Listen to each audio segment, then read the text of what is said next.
Okay, here's the long-awaited video on value contrasts.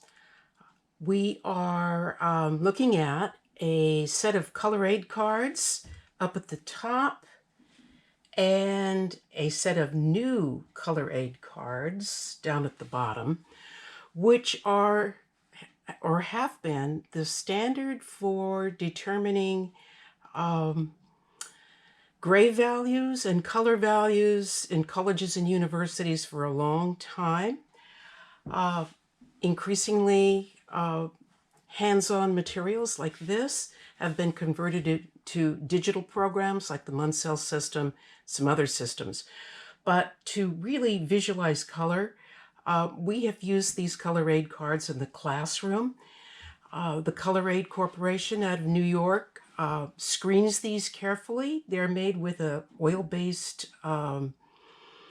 pigments or oil-based binders, and they don't fade, and they're really useful for figuring out the ranges of values that are available to artists to use. And it's interesting to see how they've changed over the years. The scale here at the bottom shows quite a bit more light values are now being introduced to this color aid value scale. And this teaching tool or learning tool is at least available still on, in actual materials that you can purchase, color aid cards, and play around with swatches of color, including hue, value, and intensity changes and color complements. If you really get into color, you might enjoy experimenting with color aid cards. But right now we're going to use them for understanding value and value scales. Right now I have these two sets of cards. The old set used to use 18 individual cards that we broke down into one 9-step value scale. The new set uses 19 individually marked cards to reduce down into a 9-step value scale. In the middle of what you're looking at now are the 3 colors of paper that you have available to you for design problem 9C. So 9C asks you to use different shape categories and different value contrasts. I'm going to get to that later. Right now, I just want to show you how you can arrange to break down these values into a more usable scale. Right now, it's easy to see white, sort of a middle gray, and black. Those are things you can get a handle on and use with terminology that everybody understands. You have been working on 9-step value scale, which you built up from just 2 steps of value, black and white. You found a middle gray that you thought was an accurate sort of 50% mixture, even though the actual mixing of the paint may require that you use a lot less black and a lot more white to get to that middle gray. It is visually a 50% mixture. So you can see the steps between these cards are really, really close, and how much easier it is to determine value with a 9-step scale. Even a 10-step scale, which is also popular, is useful. But this one is actually easier to make. So what I'm going to do now is find a white and then a light gray, and I'm going to be removing the extra cards. A low light gray and a middle gray. So the middle gray on this value scale that I'm using is a little darker than the one shown I think the original color aid cards in that discard pile there were a little too dark at the high end, and that's why they changed to this other one. And then I'm going to start from the black end and take out every other card and see if I can get to a 9-step value scale. No, I realize that when they made 18 an even number, I couldn't get easily to a 9-step scale. And I think that's why they went to 19 cards in the new scale. So here is the new value scale made from color aid cards. I'll see what you think, or you can see what you think. These have been handled by a lot of students over the years. So they're pretty beat up. And value is sort of a matter of comparison. You have to look really closely. There may be another value I like better between these two. No, don't like that better. So I'm just going to go with this as a 9-step value scale. You know you've got a 9-step, or there actually is a 10-step value scale on your color wheels. Along the side here, you can see the 10-step scale. And you can use that if you like, or you can use your scales that you made yourself. Let's see how close that middle gray is to this scale of a middle gray. Slightly different tone. It's pretty close. Not too bad. So I think I have a decent looking 9-step scale up here with my old color aid set that I could use to match. Even though this light end is a little disappointing, I don't have a lighter value card to put in there in this old step scale. So roughly, I can divide these values into 3 sections. I can have middle values. Here's middle value. Oh, looks maybe I am missing one card. Okay, so I've got 1, 2, 3, 4, 5, 6, 7, 8. Ah, perfect.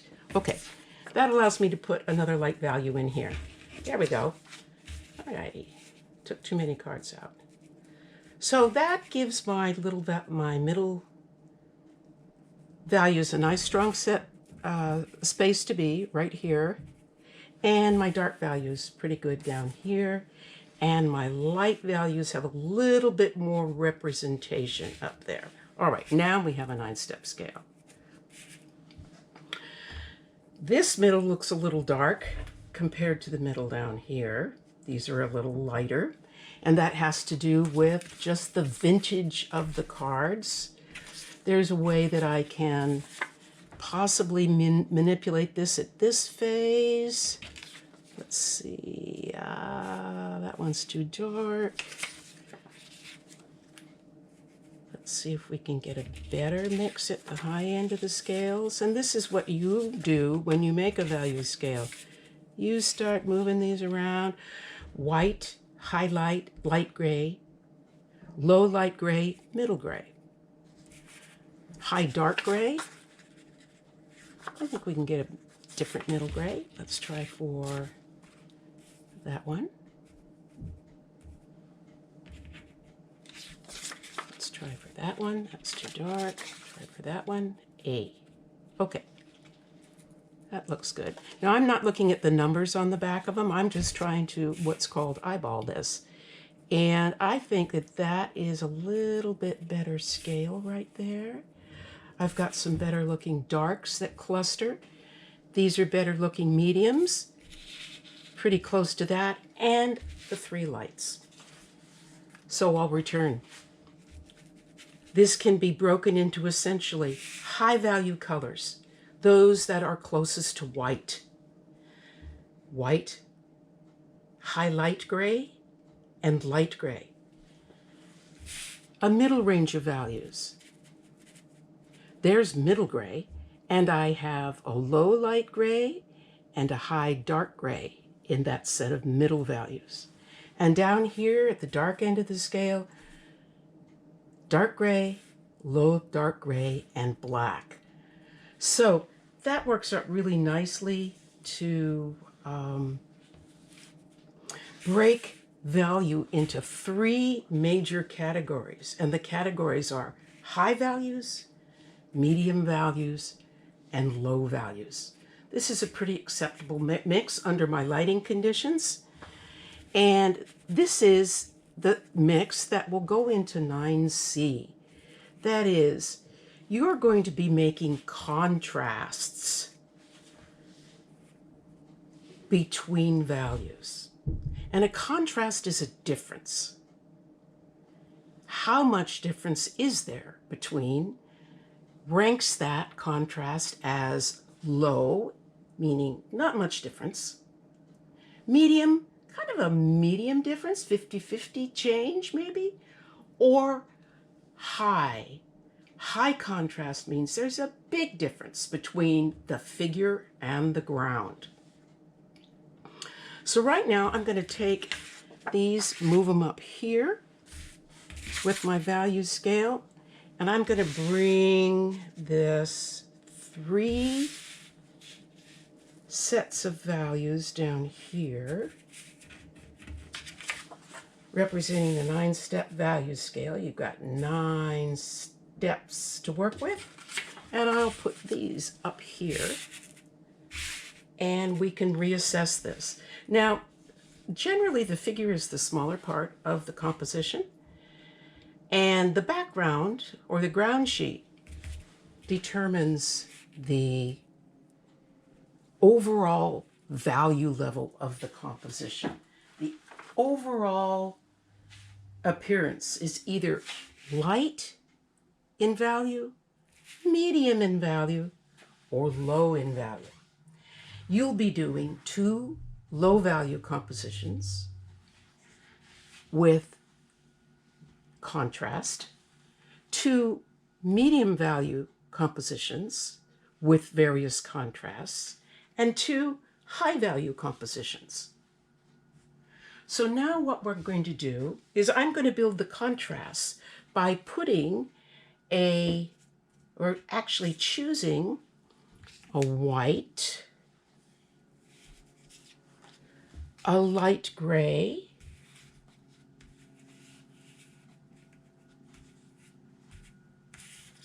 a middle gray, a dark gray. Maybe I want the one up from that. No, I like that dark gray because that has to represent almost black. So there are 3 rectangles, 3 value rectangles in black and white, and I'm going to use those as figures. I'm going to sweep my little bundle up here, put it in the discard pile, and now I have a 9-step value scale separated into high key, middle key, and low key. A key is the same terminology as you would use for value level. Key often shows up in art terminology, and one of your pages for design problem 9C shows you the relative keys. Unfortunately, when you print them out, they become, they're really hard to see the values. So these color aid cards should be a lot better than that. But high values are the same as light value, and it's also called high key. So there's 3 words that mean the same thing here, 3 phrases, and that should help you there. So we're going to do the worksheet, or at least this is a preview video for that worksheet for 9C. And the preview shows a white, highlight gray, low light gray, middle gray, high dark, dark gray, low dark, and black, which we have right here. That's our value scale, and we've already separated it into 4 keys. And I have chosen 5 values: white, a light gray, a middle gray, a dark gray, and a black. And I'm going to take these and build contrasts. These will be my contrasts. So I want to, in this handout, and I'm going to make a pop quiz on this instead, but I'm going to go refer to the original handout here. And I'm going to be looking for, across row 1, I'm going to be looking for a high overall value. That is, I'm going to be looking for the ground of my composition, the predominant area of my composition is going to be white. Row 2, I'm looking for a middle overall value. Okay, everything in row 2, from 5 to 8 in row 2, will be starting with a middle value area here. And then the last one, reading across, row 3, I will be using a low overall value. That means dark, a low dark value, and black will be my background. Now, there are many answers to this because there's 9 steps and 3 figures, 9 steps that you can use as your figure. And, well, actually, we're going to be using these 5 up here. But you have 9 values to choose from, ultimately, if you really want to cut corners, not cut corners, and go directly to complexity in value. We've simplified down from 19 cards in one stack to a set of 3 values for the background, and now 5 values to build contrast with. But you could use any one of the 9 values here and answer the questions right if you care to. So I'm starting with column 1. Number 1, I want a low contrast figure on a high value